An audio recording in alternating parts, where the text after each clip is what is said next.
All right, today we are diving deep into the latest earnings report from Toast. The company that's become the digital backbone for pretty much every restaurant you can think of. They just dropped their 2025 numbers, and wow, there's a lot to unpack. So, Toast just closed the books on their fiscal year 2025. And the results? Well, they paint a picture of a company that's growing like crazy, but also hitting a few bumps in the road. So, what's really cooking in their kitchen? Let's get into it. Let's just start with the headline number, because it's a big one. In 2025, Toast added a record-breaking 30,000 new restaurants to its platform. I mean, just think about that. That's a staggering amount of growth, and it shows you the kind of momentum they have right now.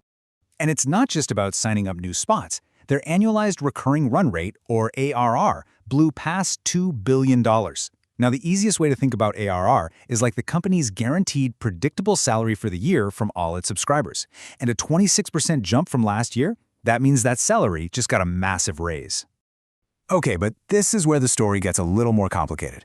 While the revenue was fantastic, $1.63 billion, which beat expectations, their earnings per share, the actual profit, well, it missed what Wall Street was hoping for. So what does that mean? They're making more money than ever, but keeping that money as profit isn't quite working out as planned. Let's figure out why. First up, let's talk about their bread and butter, how they are just absolutely crushing it in their core U.S. restaurant market. Get this, Toast now powers 20% of all small and medium-sized restaurants in the entire United States. 20%.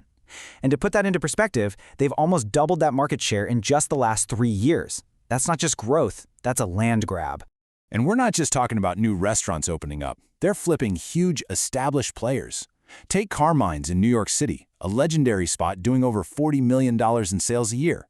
After a quarter of a century with their old system, they switched to Toast. That tells you everything you need to know about how powerful their platform is. And how are they doing it? Well, they are just relentlessly innovating.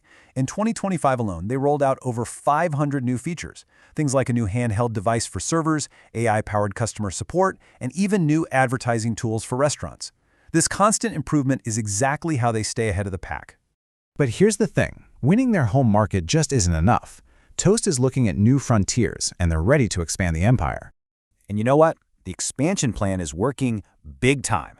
When you combine their new ventures, so think enterprise, international, and retail, they actually doubled their ARR from those markets in 2025. The company even says these new areas are growing faster than their core business did back in the day. So this table kind of breaks it all down. In the enterprise category, they're landing huge chains like Papa Murphy's, with over 1,000 locations. Internationally, they just launched in Australia, and it's going really well. And then there's retail, where they're moving into places like grocery stores and bottle shops. Each of these is a massive new playground for Toast to grow in. Okay, now for what I think is the most exciting part of this whole story. Toast's huge bet on artificial intelligence.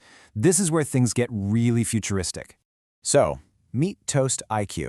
This is not just another dashboard with charts. It's a conversational AI assistant that's built right into the platform.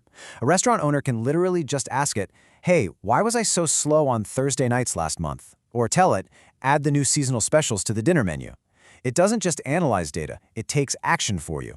And are people actually using it? Oh yeah, in a huge way. In just a few months, over half of all Toast locations have already used Toast IQ. They've sent over 1 million questions to it. That adoption rate is absolutely stunning, and it shows you how desperately restaurant owners need this kind of help. So the CEO has this really ambitious 3-step vision for AI. Right now, it's an assistant that answers your questions. The next step is automation, where it'll proactively do things for you, like optimize your marketing budget. But the final vision? AI agents that can own entire functions, like bookkeeping or payroll. Imagine an AI that's not just your tool, but your virtual business manager. That's the real game changer. So with all that incredible growth and innovation, what does the road ahead actually look like? Let's break down their outlook for 2026. Okay, here's the official guidance. They're forecasting another 20 to 22% growth in what's called recurring gross profit, and a really big jump in adjusted EBITDA, which is basically a good snapshot of the company's core operational health. The growth story is clearly not over. But, and there's always a but, right? Management also waved a little yellow flag. It seems there are some headwinds on the horizon. Specifically, they're worrying about a few things that could squeeze their profits. The price of memory chips is going up, they're facing increased tariffs, and they're actually losing a bit of money on hardware sales. All told, they expect this to add about 1.5% to their costs. So while they're growing, it might just get more expensive to do business. And that brings us to the final big question. Toast has this powerful recipe for growth, right? Market dominance, big expansion plans, and this game-changing AI. But with these new costs popping up, that AI strategy becomes more critical than ever. So the real question for 2026 is, can their innovation, especially with Toast IQ, make their operations efficient enough to power through these headwinds and keep investors happy? We are definitely going to be watching. Thanks for tuning in.